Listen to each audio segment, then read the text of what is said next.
Friends, I am so proud to introduce to you my good friend, Dr. Ryan Anderson. Dr. Ryan Anderson is the William E. Simon Senior Research Fellow at the Heritage Foundation and the founder and editor of Public Discourse, the online journal of the Witherspoon Institute of Princeton, New Jersey. He is the author of When Harry Became Sally, responding to the transgender moment, which you're going to hear about tonight. He's also the author of books like this, Religious Liberty, Debating, and Discrimination. He's written, Truth Overruled, The Future of Marriage and Religious Freedom, and is the co-author of What is Marriage? Man and Women, A Defense and Debating Religious Liberty and Discrimination. Anderson's research has been cited by two U.S. Supreme Court justices, Justice Samuel Alito and Justice Clarence Thomas, in two Supreme Court cases. He received his Bachelor of Arts degree from Princeton University, studying under Dr. Robert George, who spoke at our commencement a few years ago. And he received his doctoral degree in political philosophy from the University of Notre Dame. His dissertation was titled Neither Liberal Nor Libertarian, A Natural Law Approach to Social Justice and Economic Rights. Anderson has made appearances on ABC, CNN, CNBC, MSNBC, and Fox News. His work has appeared in the New York Times, the Washington Post, the Wall Street Journal, the Harvard Journal of Law and Public Policy, the Harvard Health Policy Review, the Georgetown Journal of Law and Public Policy, the Weekly Standard, and the National Review. He is a member of the James Madison Society at Princeton, a fellow of the Institute for Human Ecology at the Catholic University of America, and a visiting fellow at Veritas Center at Franciscan University. Now, I first came across What is Marriage in the Harvard Journal of Law and Public Policy in about 2010, 2011. Finally, I said, I found a great intellectual defense of conjugal marriage versus revisionist marriage. That's when I started following Dr. Ryan Anderson. And to be honest, I didn't think that this young man, who's actually my age, could survive the onslaught that was coming his way. How dare you question gay marriage, Dr. Ryan Anderson? At that point, he had had every name in the book lobbed at him. Then in 2013, he faced Piers Morgan on CNN. And I remember seeing a tweet or post that you put up that you were heading up there. You're taking the train to head on up there. And I thought, wow, this is going to be very, very big. So Dr. Ryan Anderson gets to the studio, and they don't put him on the stage. They put him in the audience, and not kind of in the audience, but way off to the side. And they made the cameras really high, and they kind of panned right down on him to make him look like he was small, puny, and he wasn't ready to take on the fight. So then Piers Morgan and a pro-LGBT activist sat in the middle on the stage, and they turned to him with their gaze. And they started to ask him very tough questions and to go after him. And they attacked him directly. But Dr. Anderson stood his ground, argued intellectually and empathetically, and he won the night. I've been a fan of his ever since. Thank you, Dr. Ryan Anderson, for your work advancing conjugal marriage, natural law, and religious freedom. I'd like to point out that Piers Morgan is no longer at CNN, and Dr. Ryan Anderson is still at the Heritage Foundation fighting the good fight on behalf of all of us. Ladies and gentlemen, please welcome Dr. Ryan Anderson. Thank you.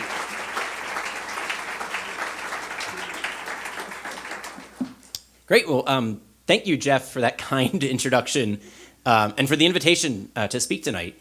And thank you for all of you being here tonight. It's great to actually speak to a packed auditorium, and I know there's an overflow room and an overflow room of the overflow room. So it's a pleasure to be with you tonight. What I want to do is speak for a little bit about how to think about the moment that we're living in, what's been called the transgender moment, and then more importantly, how to respond to it.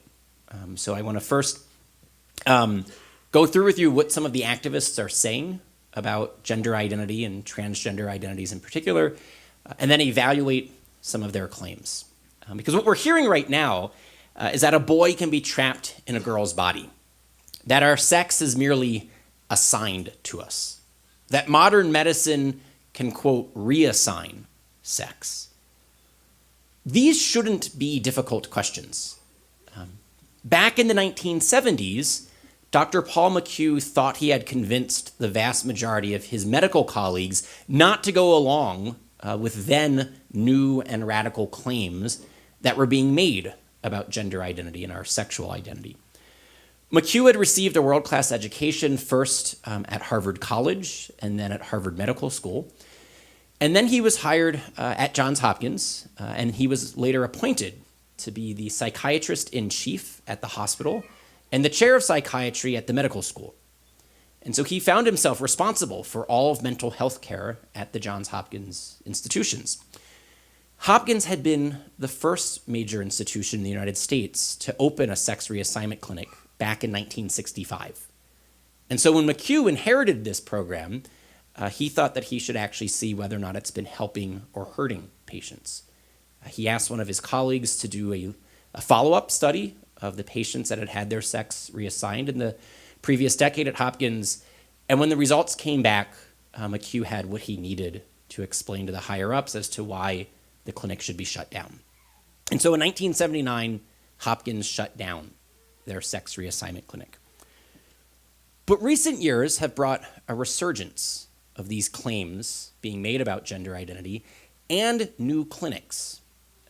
And the newest of the new clinics are pediatric gender clinics. In 2007, Boston Children's Hospital, as its website brags, became, quote, the first major program in the United States to focus on transgender children and adolescents.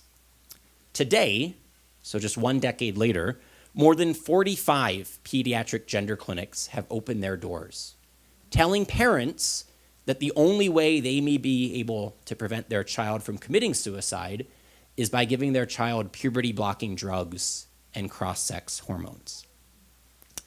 Never mind that the best studies on gender dysphoria show that somewhere between 80 to 95% of young people who struggle with their gender identity will naturally grow out of it if development is allowed to continue. Never mind that adults who identify as transgender, 41% of them will attempt suicide at some point in their lives. And people who have had transition surgery are 19 times more likely than the general population to die by suicide. Those statistics are heartbreaking, and they should be more than enough to prevent us from this headlong rush into encouraging children who might otherwise grow out of their gender dysphoria from transitioning when we know what some of the long-term outcomes could be. So what I argue in the book that I just published, or I guess I should say Encounter just recently published it. I finished writing it about a year ago, but it was finally published a couple months ago. What I argue is that Dr. McHugh got it right back in the 1970s, and that human nature hasn't changed in the meantime. The best biology, the best psychology, and the best philosophy all reveal that sex is a bodily, biological reality, and that gender is the social manifestation of sex. Biology isn't bigotry. And so what I do in the book, and what I want to summarize a little bit tonight, is to offer a nuanced vision of human embodiment, and then a sober and honest survey of the human costs of getting human nature wrong. Where I want to start is with the claims that the activists are making. Because people claim that we live in a postmodern age that has rejected metaphysics. Metaphysics just being a big philosopher word for the study of what is. It's not quite true. We live in a postmodern age that promotes an alternative metaphysic. It's not that we've rejected metaphysics, it's that we have now an alternative one. But we don't debate this at the level of philosophy. Because in our culture, the high priests aren't the theologians and the philosophers. The high priests are the scientists and the doctors. So the first thing to notice is that the transgender moment that we're living in, the claims that are being made by the activists promoting this worldview are metaphysical claims, dripping in ontological assertions, but they dress them up as if they're scientific and medicinal claims to claim the authority of science. And the major change that has taken place in the past 5 to 10 years is that no longer is it admitted that a transgender boy is a girl who identifies as a boy. The claim now is that a transgender boy is a boy, and that a transgender girl is a girl. The reason the activists make this claim is that an argument about who someone is a lot more persuasive and powerful than an argument about how someone identifies. So they've changed it from a boy who identifies as a girl or a girl who identifies as a boy to someone being trapped in the wrong body, to the transgender boy being a boy, transgender girl being a girl. And then they defend it with appeals to science. So here's a quote the PowerPoint's mainly just going to be quotes. There are a couple images, but I want to share with you a quote from a professor at the Duke University School of Medicine. This was in an expert declaration that she gave to the U.S. District Court in North Carolina during the litigation on HB2. HB2 was the bathroom bill in North Carolina. And so this is what Dr. Adkins said. From a medical perspective, the appropriate determinant of sex is gender identity. It's counter to medical science to use chromosomes, hormones, internal reproductive organs, external genitalia, or secondary sex characteristics to override gender identity for purposes of classifying someone as male or female. I should point out that Duke opened its pediatric gender clinic back in 2015. And so if you were a parent of a child struggling with their gender identity during the past 3 years and you went to Duke, this would be the advice you would be given. This is remarkable for several reasons. First, though, the term gender, as applied to human beings, was initially developed in contradistinction to sex. If you think back a generation or two ago, when second-wave feminists originally used the word gender, the argument was that sex was a bodily given, but gender was merely a social construct. Now we have a doctor telling a federal court that gender identity is the proper determinant of sex. 5 or 10 years ago, chromosomes, hormones, internal reproductive organs, external genitalia, and secondary sex characteristics were the bread and butter of medical science. Now it's counter to medical science to rely on those things if they conflict with an individual's subjective notion of gender identity. It's bad enough that these claims are being made in our nation's courtrooms. They're also being made in our nation's classrooms. They want to indoctrinate children in how to think about their own bodies. So the genderbread person, this next slide here, was developed to help teach children how to think about their own identity. And you'll notice that it has 5 different spectrums. I'll read it to you. I know you can't quite read everything in the font with the lighting, but I'll read it. The first that it has up in the head, where like the brain is, it says identity. And then you look to the right-hand side, gender identity. They define this as, quote, how you in your head define your gender based on how much you align or don't align with what you understand to be the options for gender. And then the graphic lists 4 of infinite, that's a direct quote, 4 of infinite possibilities. Womanness, manness, two-spirit, and genderqueer.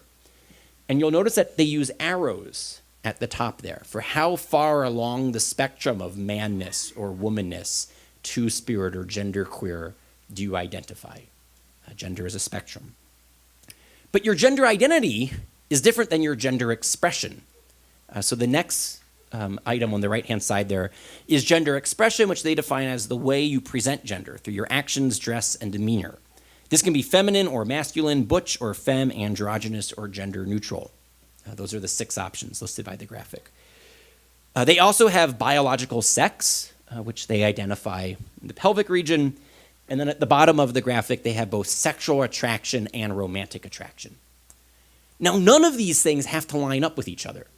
So that on these 5 different characteristics, you as a school student have to identify where you exist along various spectrums.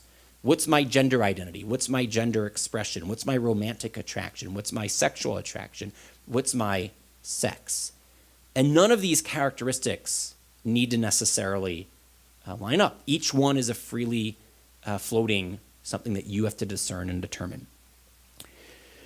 But the genderbread person got in trouble. The genderbread person got in trouble for two reasons. The first is that the genderbread person looks too much like a gingerbread man. And so it was accused of supporting the patriarchy. It was criticized literally for looking too much like a man. The second reason it was criticized is that it says in the middle of the screen, in the purple ink on the lower right-hand side, it says biological sex. And that is now a politically incorrect term that is outdated. So they created a new graphic to correct these two errors of the genderbread person. So now you have the gender unicorn. And it's appropriate that they chose a unicorn. A unicorn, of course, is a mythical creature. And this is what they're now using to teach children how to think about their own identity. And so you'll see that it no longer looks like a man or a woman. And then you'll see in the middle of the graphic, the new turn of art, sex assigned at birth. It's not biological sex. It's not a reality about who we are. It's now merely something that someone assigned to us at birth.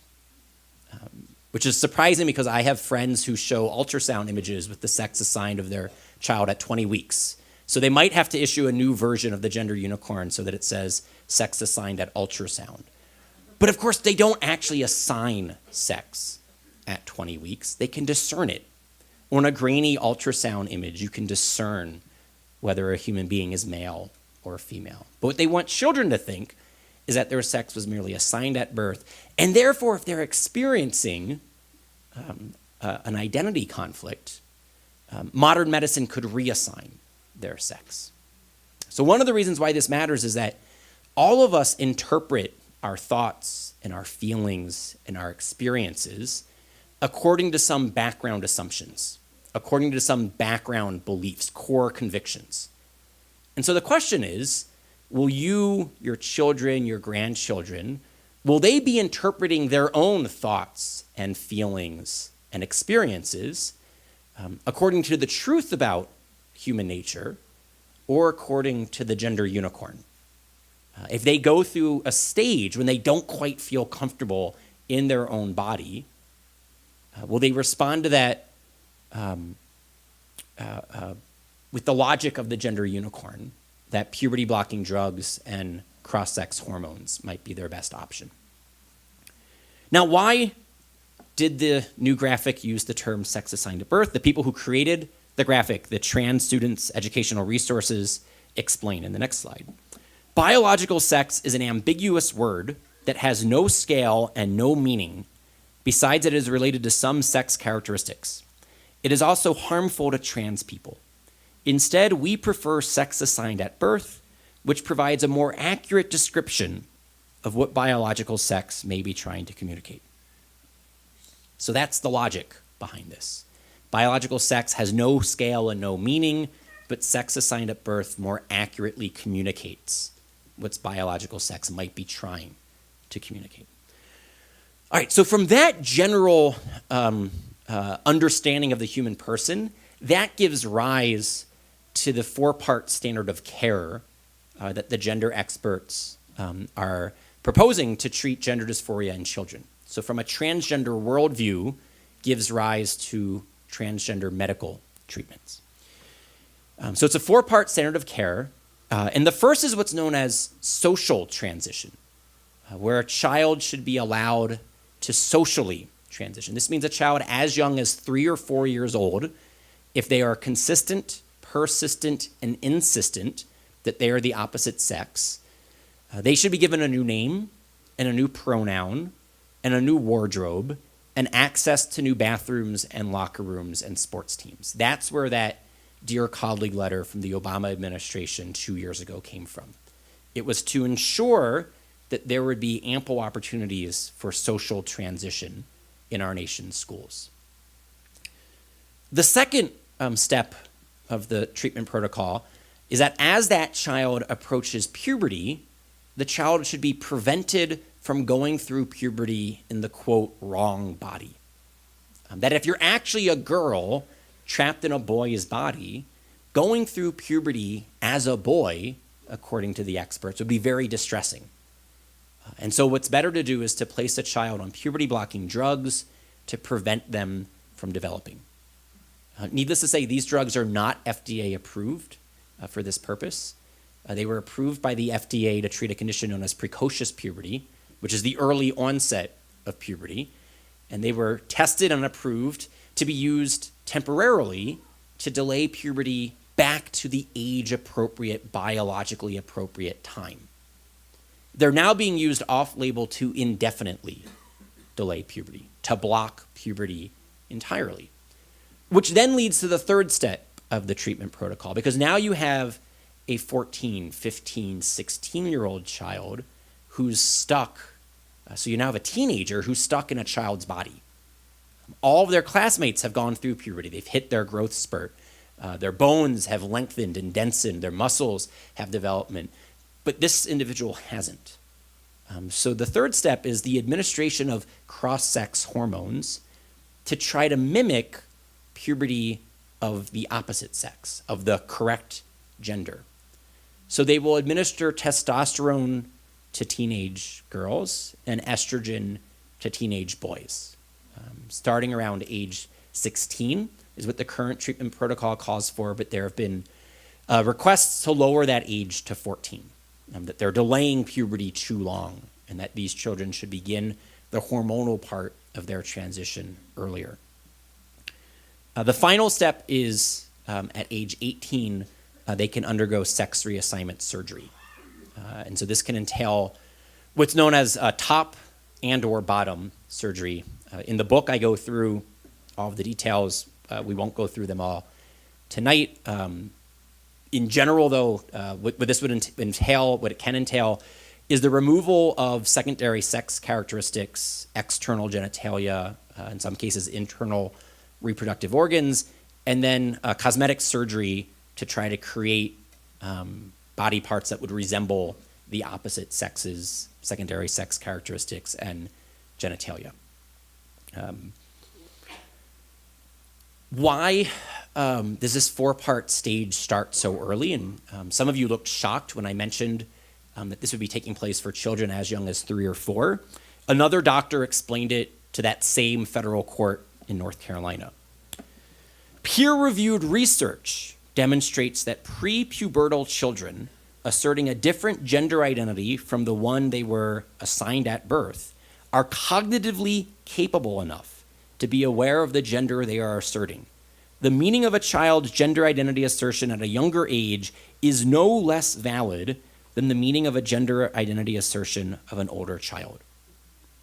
So in other words, that 3, 4, 5-year-old is cognitively capable to know what it means to be a boy and a girl, a man and a woman, and to know if they're trapped in the wrong body. And we're supposed to defer to the children. Children know a lot about themselves and their gender from a very early age. And whether they reveal themselves to be gender expansive, transgender, or eventually neither, the most important thing we can do is listen to what our children are telling us and really hear them. This is from a pamphlet from a group just known as PFLAG. That used to be an acronym that stood for Parents, Friends, and Families of Lesbians and Gays, but that left the T out. So one of the things that you will notice is that many of these LGBT activist groups didn't include transgender when they were initially founded. That many of these issues are so new that the groups that are advocating on their behalf didn't even advocate on these issues 10, 15, 20 years ago when they were founded. And so we're now considered on the wrong side of history and behind the times when even the activist groups are constantly playing catch up. This is a movement that's actually going faster than either the science or the research or the thinking has had time to evaluate. In that same booklet, if I remember correctly, there's another quote. This is from a professor at the University, the University of California at San Francisco. And she's the director of mental health at the Child and Adolescent Gender Center at the University of California, San Francisco Hospital. She explains, like left-handed people, our young transgender people are only a small minority of the general population. And like left-handed people, they are a variation of human development that is to be celebrated and honored rather than punished or denied, as if those are the only two options.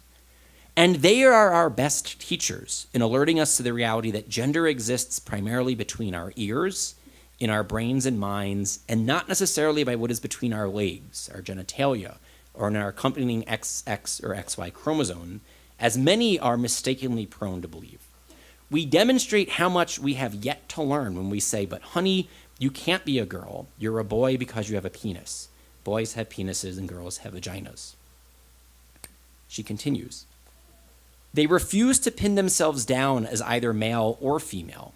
Maybe they're a boy-girl, or a gender hybrid, or gender ambidextrous, moving freely between genders, living somewhere in between, or creating their own mosaic of gender identity and expression.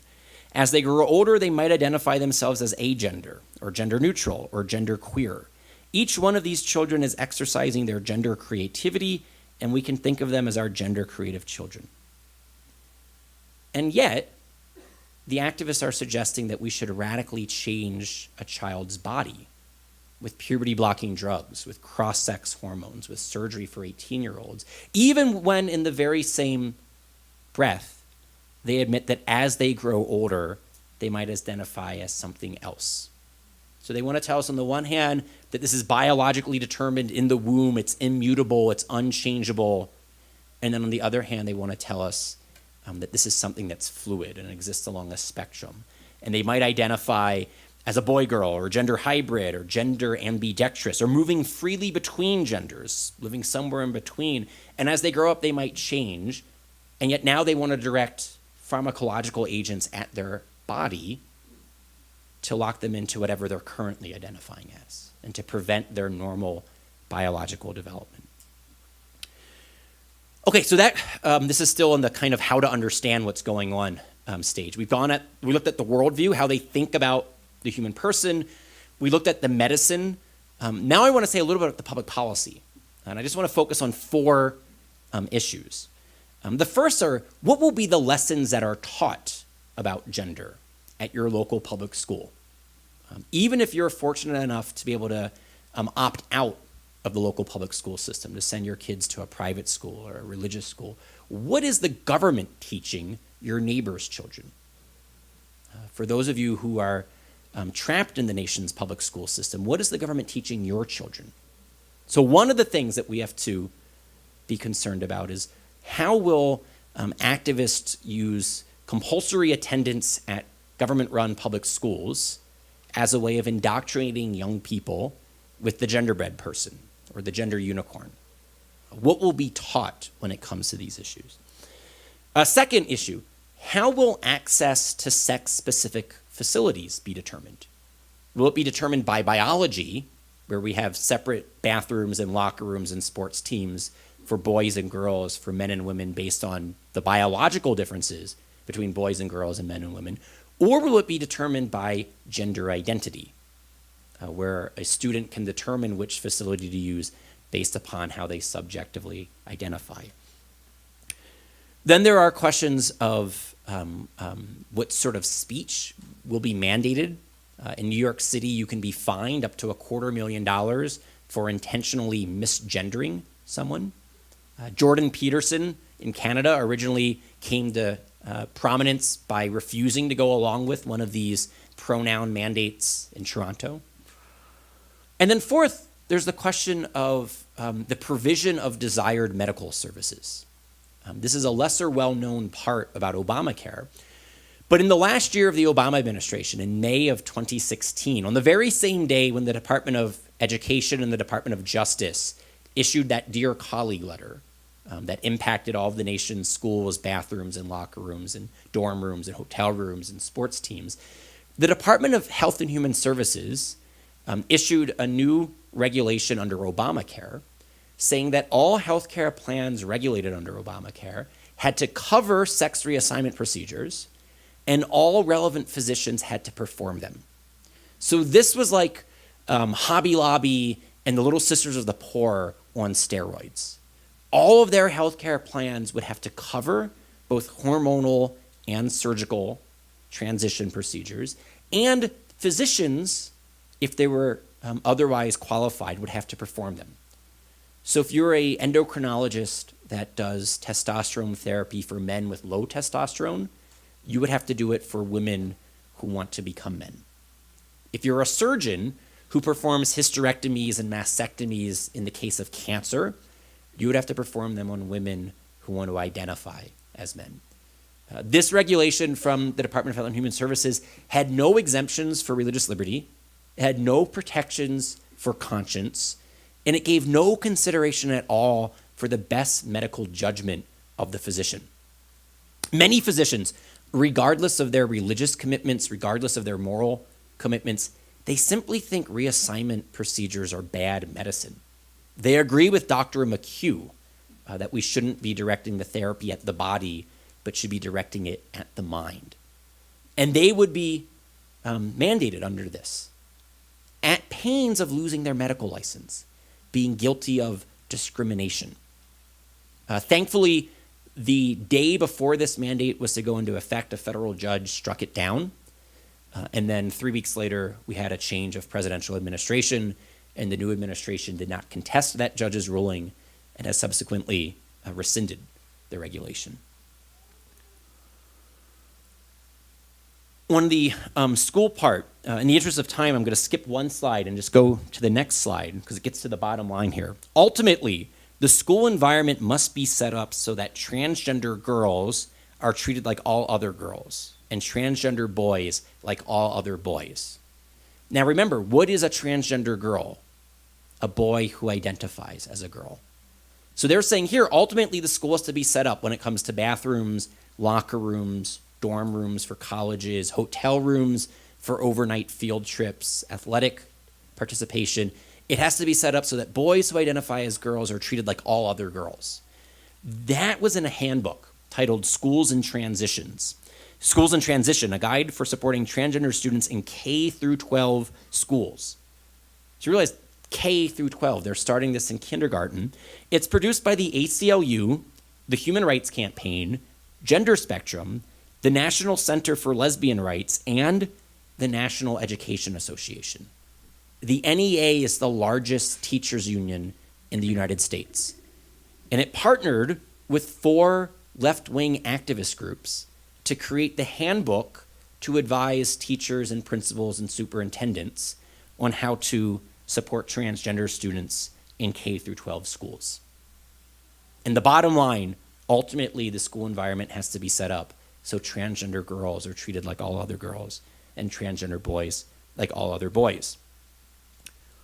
Now they're very concerned about privacy, not the privacy of the girls who might have to share a bathroom with the boy who identifies as a girl, but the privacy of the student identifying as transgender to such an extent that they don't want to tell the parents.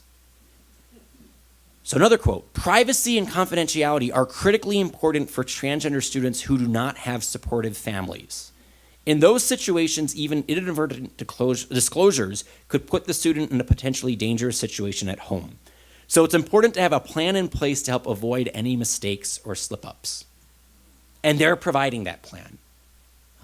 And so one of the documents that I quote in the book, it's actually a checklist of things that teachers and principals and superintendents can do to ensure that a child could come to school identifying with their biological sex and then transition at school, go to the principal's office and have a new wardrobe there that they can change into, be referred to by a new name and a new pronoun at all of their classes, go back to the principal's office at 4 p.m., change back into their original clothes and be picked up by their mom or dad without the parents ever knowing.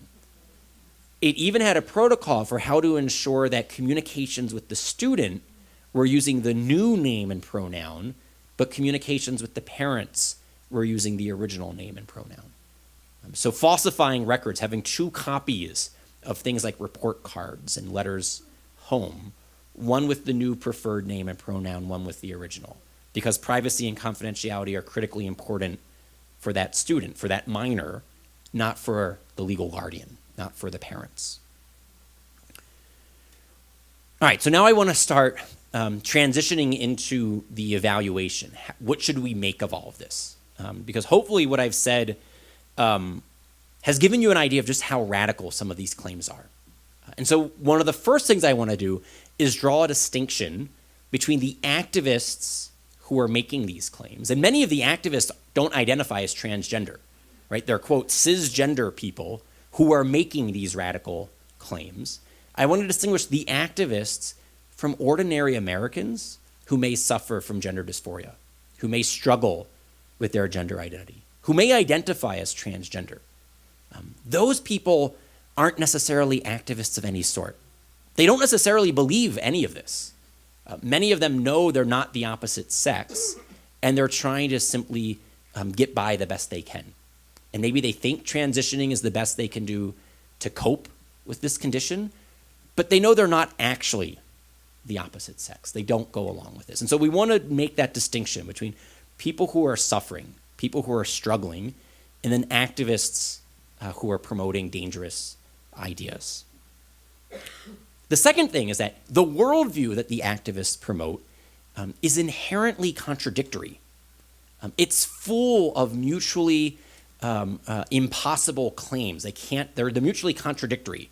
You can't say X and not X simultaneously with respect to the same thing. And they're doing this left, right, and center. And so I want to run through some of those. Because the transgender worldview, it combines a new form of the ancient philosophy of Gnosticism, in which the real self is something other than the material body, while at the same time, it's being promoted by materialists who believe that only material bodies exist. So only material bodies exist, but the real self is something other than a material body, so that a boy can be trapped in a girl's body.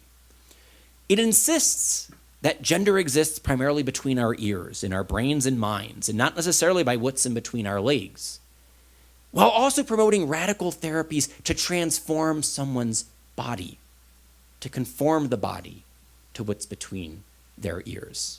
But if gender exists between our minds, why do we have to radically transform people's bodies? It relies on rigid sex stereotypes, in which girls play with dolls and boys play with trucks, yet it insists that gender is purely a social construct and that there are no meaningful differences between men and women, all the while insisting that gender identity is real and meaningful, but the facts of human embodiment are not. It embraces a radical, expressive individualism in which people should be free to do what they want to do and to define the truth how they wish it were to be defined, and yet it enforces a ruthless paternalism in which anyone who dares to dissent will be coerced and punished.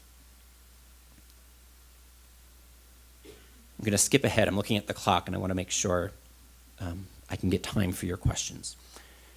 So that's some of the philosophical contradictions. I go at greater lengths in the books about how to think about what gender is and what gender identity is, and how gender identity could be determined by biology in the womb if gender identity is a social construct that's ever changing.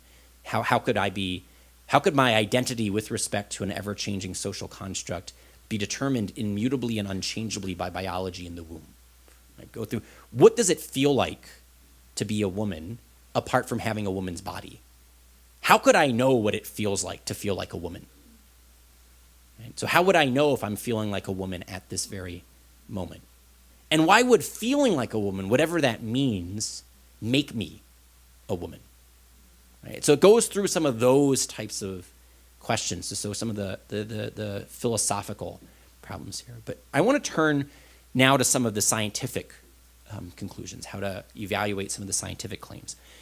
The first is that sex reassignment is impossible. You can't actually reassign someone's sex because sex isn't assigned in the first place. As I mentioned at the very beginning of the lecture, sex is a bodily, biological reality. Sex is determined by how an organism is organized with respect to sexual reproduction. This is true not just for human beings, but across the animal kingdom. We have no problem identifying male and female of various species based upon how that organism is organized with respect to sexual reproduction. That's why we have two sexes, male and female, because we have two gametes, sperm and ovum, because we have two sets of sex chromosomes, XX and XY, because we have two sexual reproductive systems, a male sexual reproductive system and a female sexual reproductive system, because we have two sex organs, two genitalia, a male and a female. And so how we identify and classify and determine whether someone is a man and a woman is precisely by looking to chromosomes and hormones and internal reproductive organs and external genitalia and secondary sex characteristics. If you ignore all of that, all that's left is sex stereotypes. The only objective fact-based way of identifying and classifying individuals of a species as male and female is looking at the bodily organization of the organism. Modern science shows us that this commences at conception. Right? We inherit those chromosomes from our mother and our father, either XX or XY. That then gives rise to the development of certain sex organs that produce certain sex hormones, which then influence the development of our internal reproductive organs, our external genitalia, our secondary sex characteristics. All of this is taking place in the womb to such an extent by week 20 that ultrasound technician can identify, not assign, identify whether that child is male or female. Now, these sex differences matter to such a great extent that now, finally and thankfully, the FDA is requiring drug companies to run clinical tests on both men and women. Because men and women experience disease differently, and we respond to medicine differently. And at one point, unfortunately, many pharmaceutical companies only tested their medicine on men. It was easier to test medicine on men because they don't have a reproductive cycle. And so their bodies are more constant throughout the month. They don't have the variation that women's bodies have. But that's not a good scientific reason to ignore half of the population. It's precisely why you might want to say women and men differ in physical ways that might impact how they experience disease, a cardiac disease, respiratory disease, sometimes psychological illnesses. They impact men and women differently.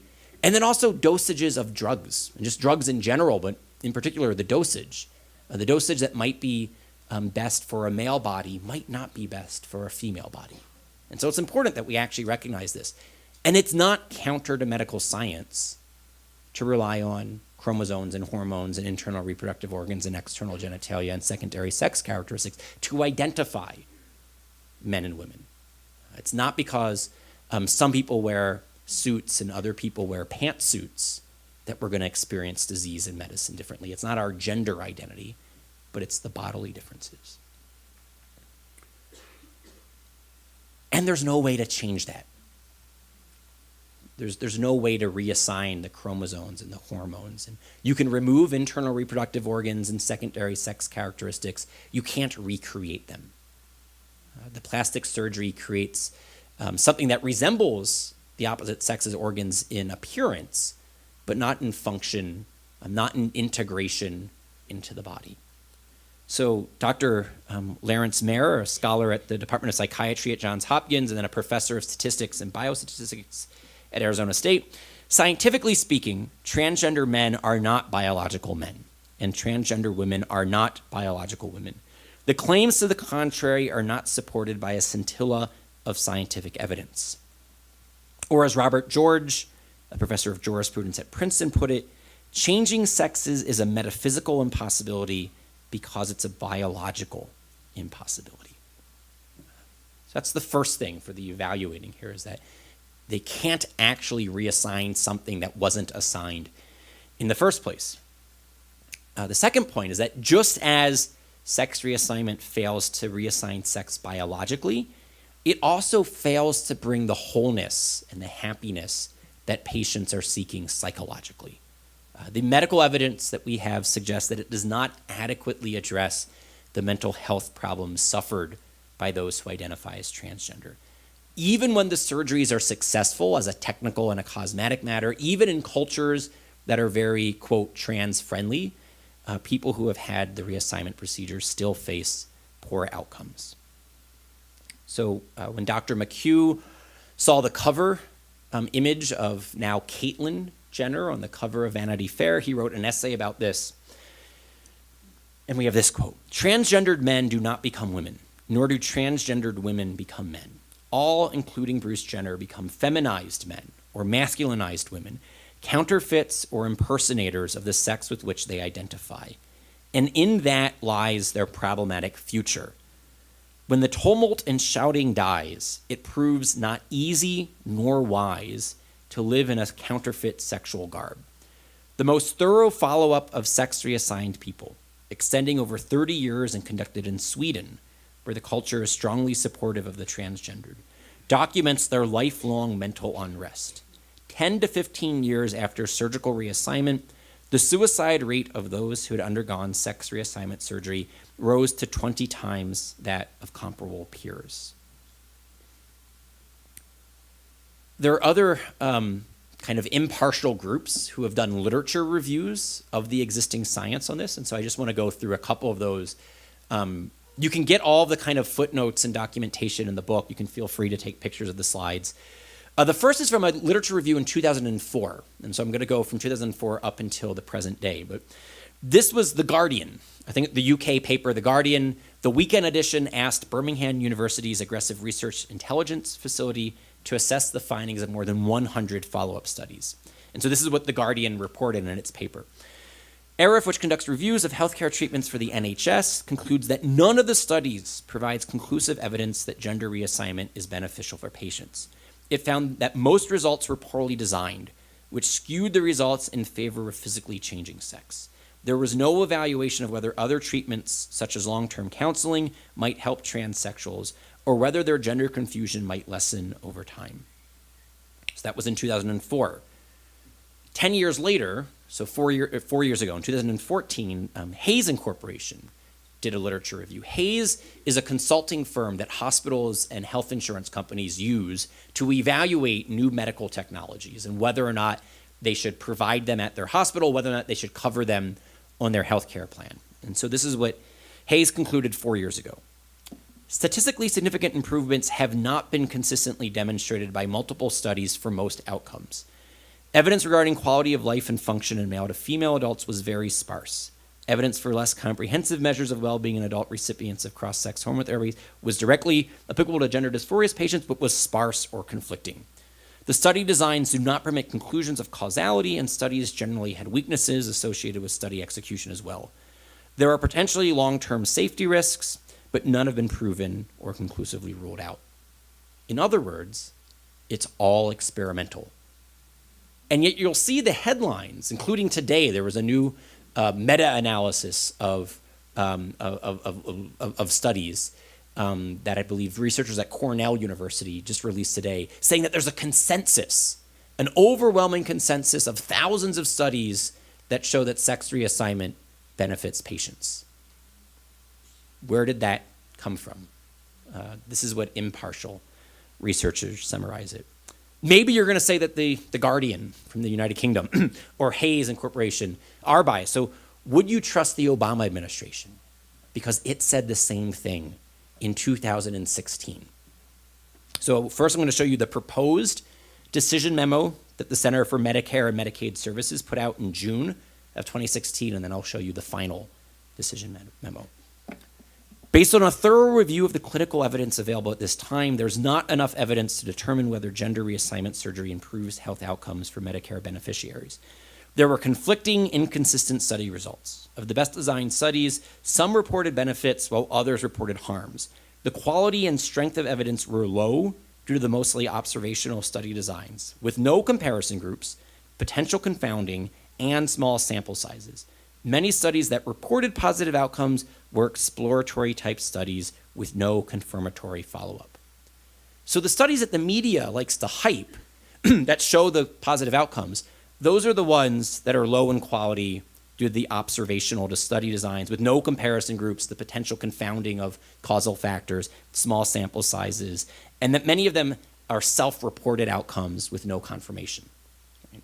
And so 2 years ago, the Obama administration was willing to admit these are the flaws within the research, and yet now you will see that the media has decided that there's a consensus, and that if you don't agree with the new consensus, you suffer from a phobia, transphobia in this case. Then you can see the final decision memo, which came out in August, repeating overall the quality and strength of evidence were low, with no comparison groups, subjective endpoints, potential confounding, small sample size, lack of validated assessments tool, and considerable loss to follow-up. And unfortunately, that last phrase there refers to some people who have taken their own lives. They've been lost to follow-up.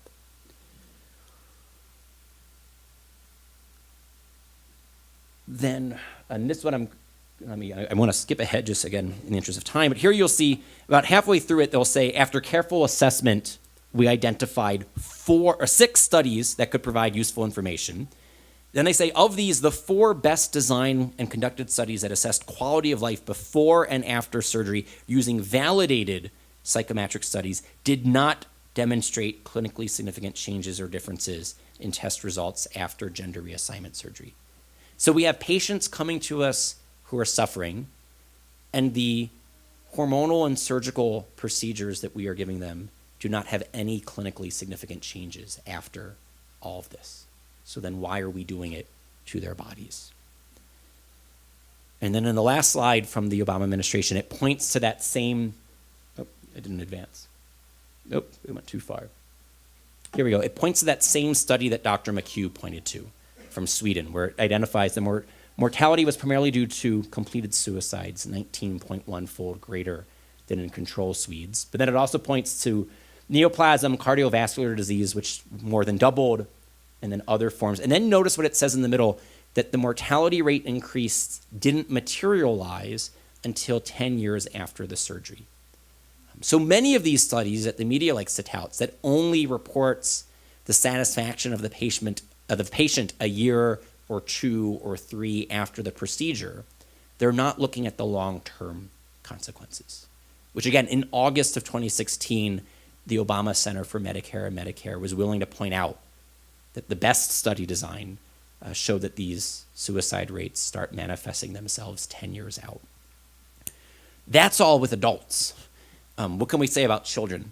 First, as I mentioned earlier, puberty-blocking drugs as a treatment for gender dysphoria is not FDA approved. It wasn't tested for this purpose. It wasn't approved for this purpose, which is to say that it's entirely experimental. There's not a single long-term study on the long-term consequences of indefinitely blocking puberty in a child. They have no idea what the long-term physical consequences are when it comes to bone density and bone length and growth, and musculature, organ development. Think of all of the changes that take place to a human body at puberty. And think what it would mean if you didn't go through those changes. And they're changes that take place not in isolation, but in a coordinated, integrated way. So they have no idea what the physical consequences are. They also don't know what the psychological consequences are. Second thing about this is that they claim it's, quote, fully reversible. But that's an Orwellian abuse of language. Even if they're right, and it's an if, even if they're right that when you stop taking puberty-blocking drugs at age 16, normal puberty could recommence, that doesn't reverse the 6 years that you blocked puberty. Right? Hoping that it'll recommence later in life doesn't reverse the damage that may have been caused by blocking it. And so they're telling parents, don't worry, it's fully reversible. But for developmental biology, not going through a developmental process when you're supposed to isn't reversed by going through it several years after the fact. And then lastly, many physicians fear that it's a self-fulfilling protocol. That encouraging that 5-year-old boy to wear a dress and to go by a female name and pronoun, and then blocking puberty in that 10-year-old boy, and then giving estrogen to the 15-year-old boy may very well be reinforcing the transgender identity. I mentioned at the very beginning of the lecture that 80 to 95% of young people who experience a gender identity conflict will naturally grow out of it. The study by the Dutch doctors that pioneered this puberty blocking technique, 100% of the children placed on puberty blocking drugs persisted in their transgender identification. Now, they claim that they were able to accurately identify who the real transgender children were, and they only blocked puberty in those children.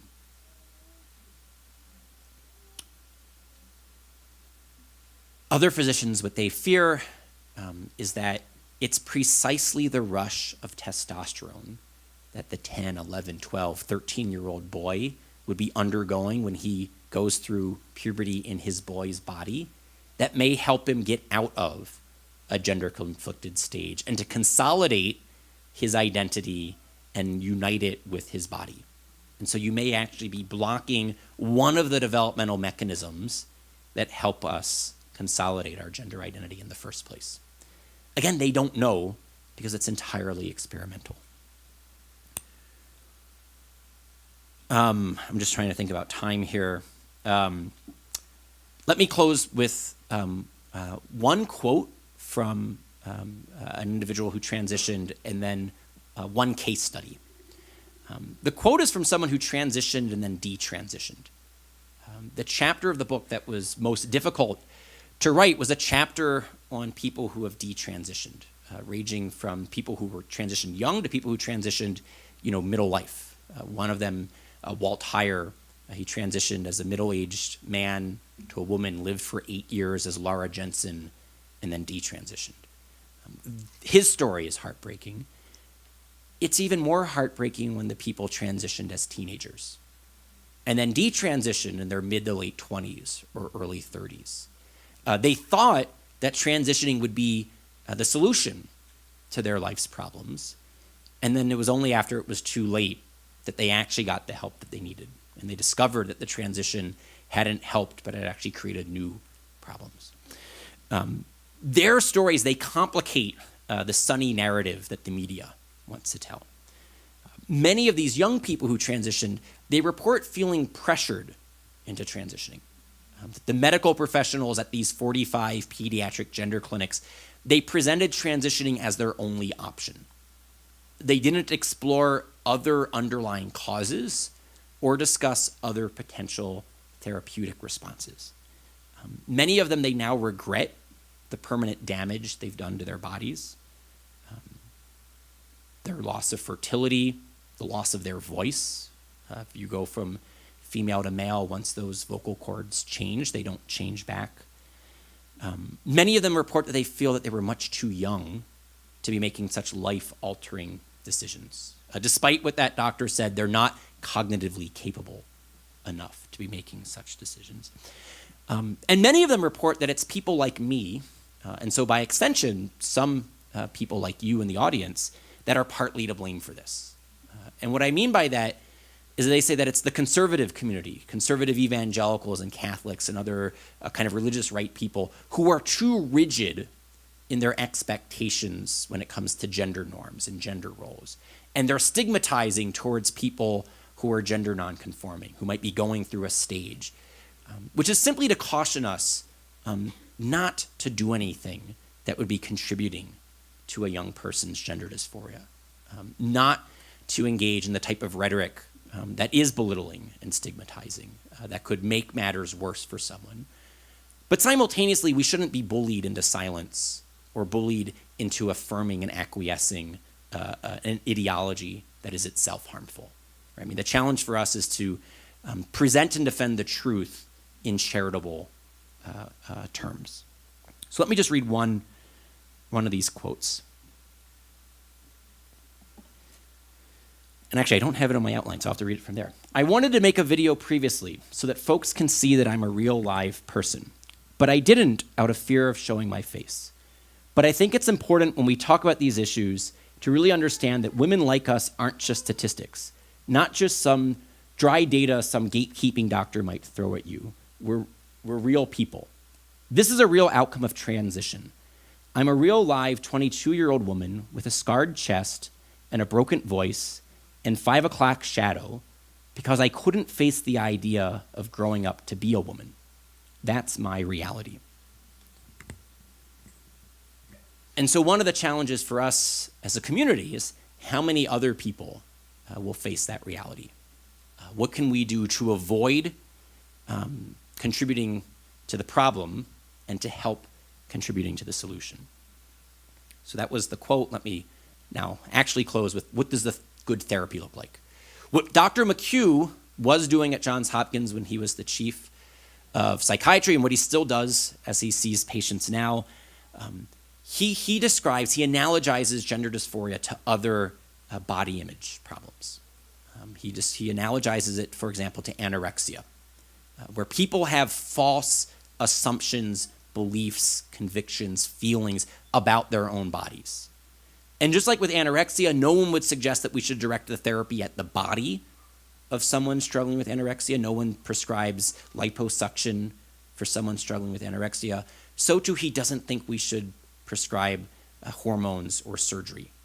The proper therapy for someone with anorexia is to help direct their thoughts and their feelings to align with the reality of their bodies.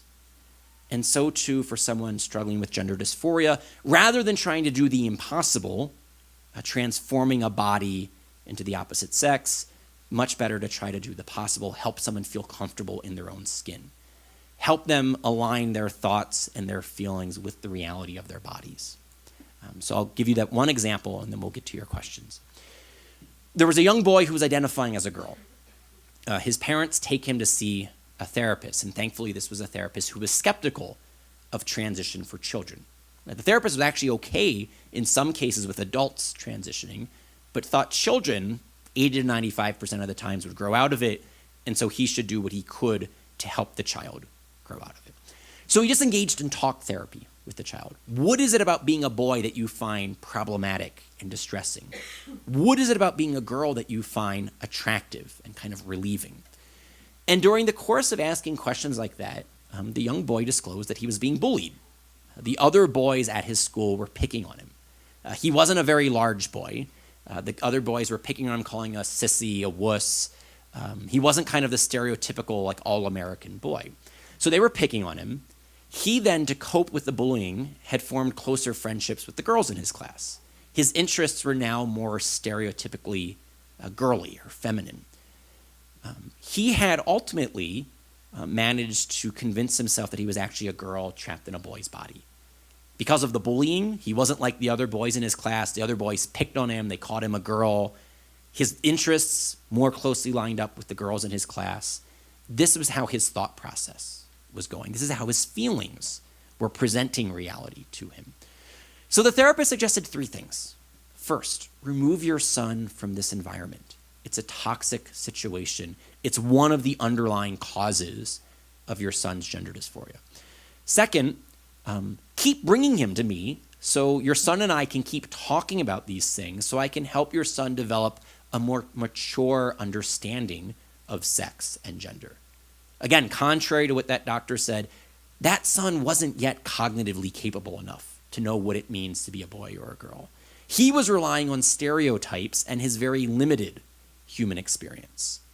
And so the second step was, let's keep talking with him to help him have a more mature, robust, nuanced understanding. So we can know that boys can be sensitive. Boys don't have to be jerks. That we can help him have a better knowledge. But then third, it's not enough that we just talk to him and that he thinks these things. He has to experience them.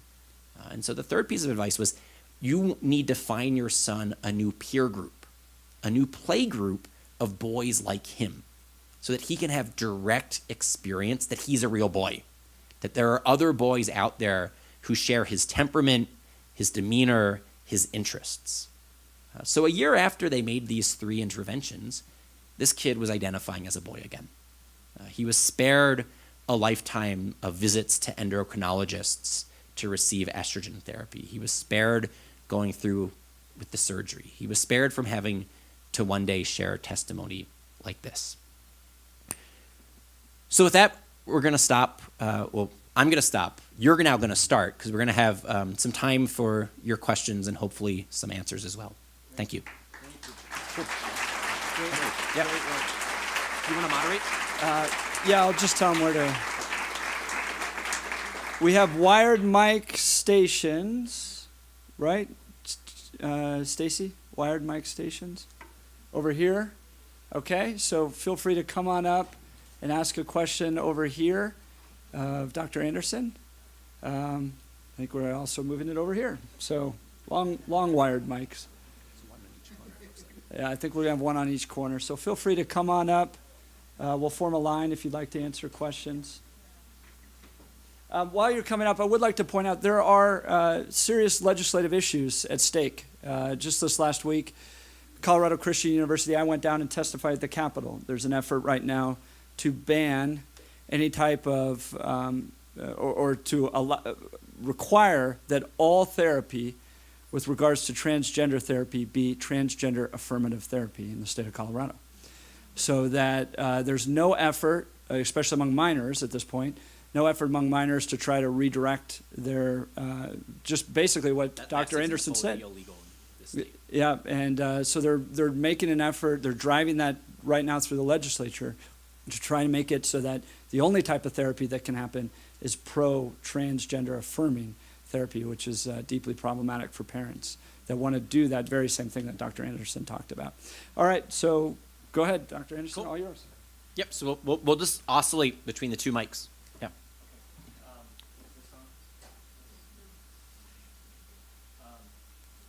had a question. You mentioned public policy, but you didn't mention Title IX. Gotcha. I wanted to know what your thoughts were, how this whole kind of movement is, how it, because it conflicts with Title IX very specifically. So, it's getting loud. Okay. So I just want your thoughts on that. So Title IX is a law that Congress passed in 1972, which bans discrimination on the basis of sex in any educational institution that receives federal funding, which is more or less every educational institution with the exception of like 5 colleges. Is CCU one of those? Okay, so it's Hillsdale, it's Grove City, and it's like 2 other, Christendom, and then 2 other schools that don't receive federal funds. Every other school is subject to Title IX, so including this school. And what it says is you can't discriminate on the basis of sex. But then it said it's not discrimination on the basis of sex to have separate bathrooms and locker rooms and dorms and sports teams for men and women, provided you provide equal quality dorms and bathrooms and locker rooms. So you can't have like really, really nice locker rooms for the men's football team and then like leaky bathrooms for the girls' volleyball team. You have to have parity. But just because you have separate facilities doesn't mean you're discriminating on the basis of sex. They actually wrote that right into Title IX and its implementing regulations. And then in May of 2016, the Obama administration said the word sex in Title IX now meant gender identity, and then they sent out that Dear Colleague letter telling all of the nation's schools that they now had to do bathrooms, locker rooms, dorm rooms, hotel rooms, and sports teams based on the student's gender identity, not their biological sex. So they claim a let me do the math on the fly, a 44-year-old law from 1972 in 2016 now required that you let men who identify as women into the women's facilities and women who identify as men into the men's facilities. Thankfully, that reinterpretation of the word sex to mean gender identity, it was struck down by a federal judge, and the Trump administration has not gone along with it. That is merely a pause button. The next left-leaning administration will reinterpret that word sex to mean gender identity, or the next left-leaning court will do it. We're already seeing cases like this with employment law, interpreting the word sex to mean sexual orientation, and then the next step would be to interpret that word to also mean gender identity. So even if it's not the next presidential administration, it could be the Ninth Circuit Court.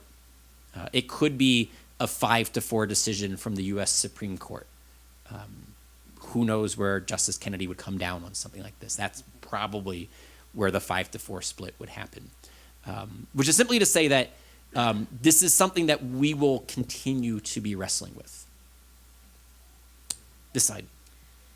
We hear a lot more about male to female transitions than female to male. Statistically, is that true? And if so, why? So historically, it is true. I think we are now seeing an uptick in female to male, but historically there was a greater prevalence of men identifying as women. And researchers actually, they do have several thoughts as to why. And I discuss two of these in the book. One theory for adult, and I should immediately mention that it appears that gender dysphoria in children and in adults are different phenomenon in many cases.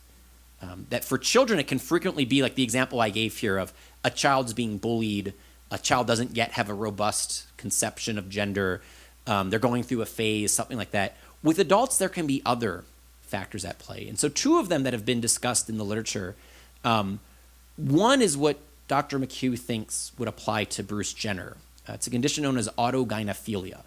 It has three different Greek words kind of jumbled together. Auto meaning self, gyne meaning woman, and then philia meaning love.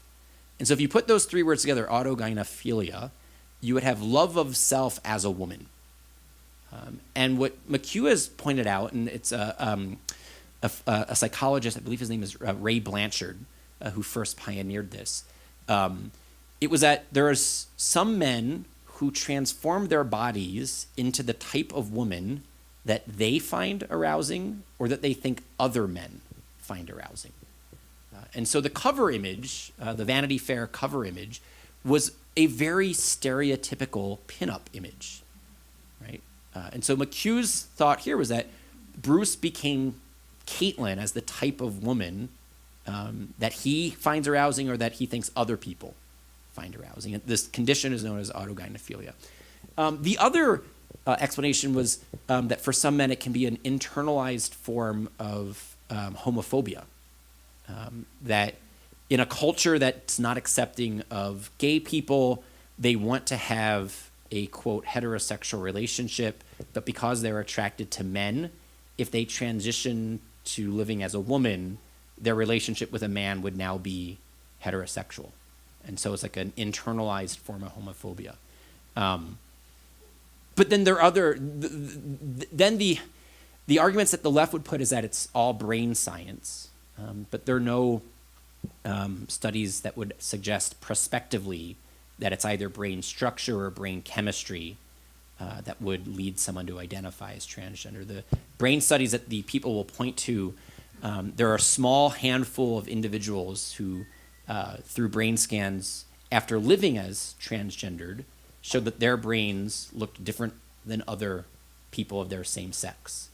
But given the reality of neuroplasticity, that our brains function differently and rewire themselves differently based upon our actions and our thoughts, they can't tease out causality here.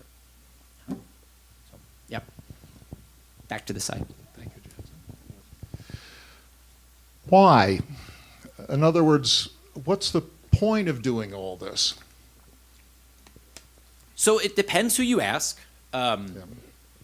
Some people would say that this is what's true and that they're defending the truth, that our sex is just assigned at birth, and that gender identity is the thing that is real and meaningful and human embodiment is not, and that a trans man is a real man. They believe this. I think they're misguided, but if you believe it's true, I mean, that's one reason for why you would say these things. I think other people wish it was true. They want to live in the type of world in which there are no givens that constrain us or limit us, or there's no meaning to nature. There's no natural law. There's no nature's God and the laws of nature. And so that could be part of the motivation. I think politically speaking, the answer to the why question is that for 20 years, we had very well-organized and well-funded and deeply connected LGBT organizations that mainly focused on the LGB issue, which was redefining marriage. And they succeeded that goal much more quickly than they thought. They were losing state battle after state battle when this was being decided at the ballot box. And then within a couple of years, Justice Kennedy decided the question for the entire nation.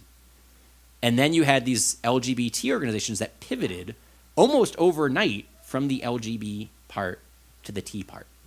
They pivoted to the T part, and they pivoted to punishing anyone who would dissent. So it's not far from here that Jack Phillips has his bake shop.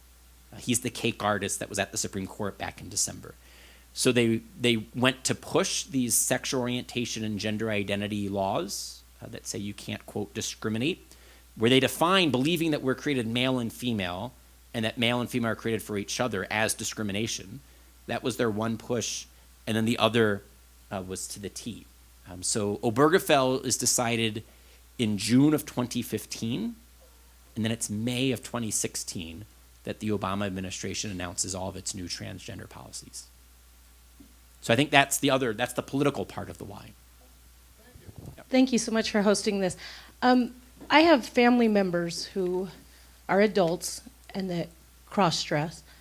And so what are some practical ways that I can minister to them or even open a discussion without coming across as being just hateful?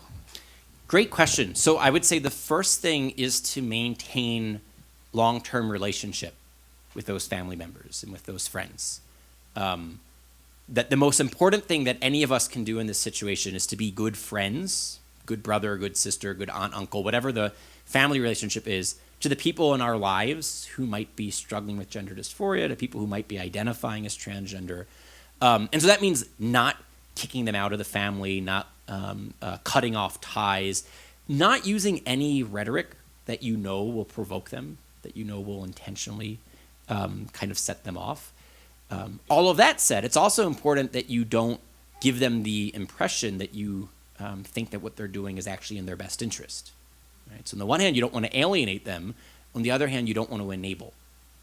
And that's going to look different in every situation. But it's important that you say something like, look, I don't think it's good for you to be transitioning. Here are the reasons why. I'm happy to talk about it if you would ever want to talk about it. But then say, but we don't have to talk about it every time we see each other, right? My guess is that you have family and friends who are doing things on a regular basis that you think are bad ideas, but you don't remind them that you think it's a bad idea every time you see that family member or that friend. But you try to, at some point, say you think it's a bad idea while maintaining the friendship and saying, if you ever reconsider, if you ever want to talk, I'm there for you. I think that's going to be the challenge here, how to do that. And I can't give you any more detailed advice apart from knowing the nature of the relationship and how close you are with the individual and the nature of the individual's struggle, how frequently you see. I mean, you see it's going to look different in every situation. But I would say those are some of the kind of like guiding principles that I would point to. Maintain long-term relationship. Don't do anything to alienate this individual. Make it clear what you think and why you think it, and that you're a sympathetic ear that they can talk to if they ever want your advice.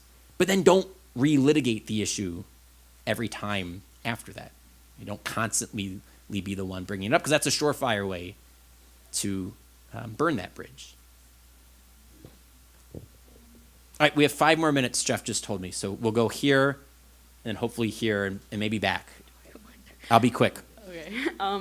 My question is regarding the puberty pills. I know that you said it's new and that there's no information on it. So my question is just kind of, when did they start putting those into, I guess, the general public? So when would we see information, or will they even disclose that information and give it out to the public once it's released? So when did the Dutch protocol first come?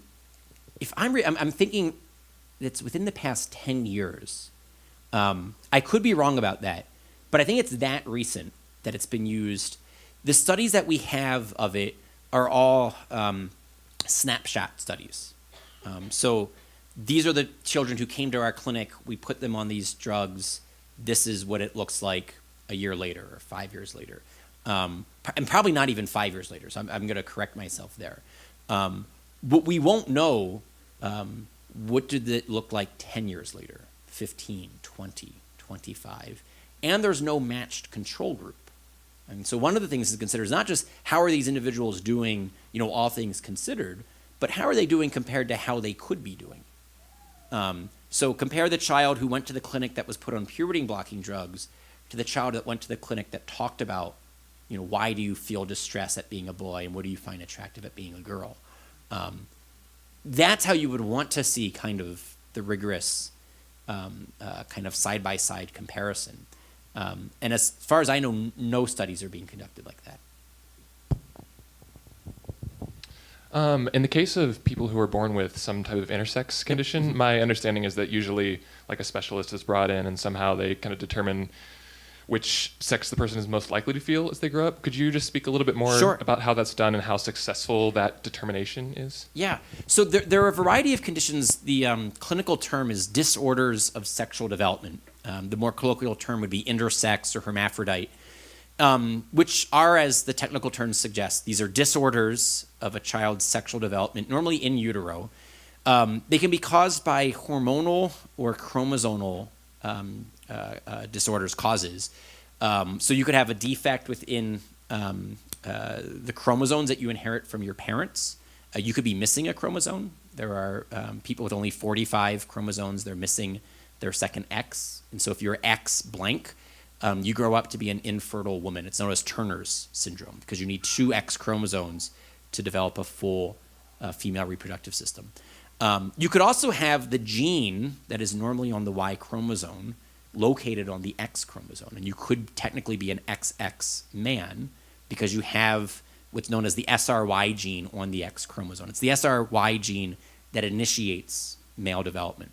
So those are kind of chromosomal. You can also have hormonal disorders where you have the complete functioning chromosomal set, but you lack the receptors to testosterone, for example. So you have XY, you have the SERI gene on the Y chromosome, but you don't respond to testosterone. And so you develop very much like that X nothing woman because your body can't respond to the testosterone. You develop as an infertile woman because you only have 1 X chromosome. You needed the second X chromosome to fully develop the female reproductive system. But in that case, you would have internal testes that never descended and that were largely infunctional, which is simply to say that the biology here in 99.9% of the cases is remarkably clear, XX and XY. In a fraction of percentages, there can be disorders of sexual development, just like there are disorders in other aspects of development. We can have disorders of cardiac development. We call it heart disease. We have disorders of respiratory development. We call it lung disease. There can be disorders with our sexual development. And then what they do is they bring in a pediatrician, an endocrinologist, people who would look, what's the genotype, what's the phenotype, what's the hormonal, to try to figure out, 1, what the underlying cause is, and then 2, how is this person going to develop? And again, what they do is they say organisms are identified by their organization. How will this body organize itself? How is it organizing itself with respect to sexual development? And that would determine the sex of the individual. Does that work? All right, I can tell we're out of time because Jeff's coming up. So thank you all for coming. It's been a pleasure to be here. Thank you. Just a second.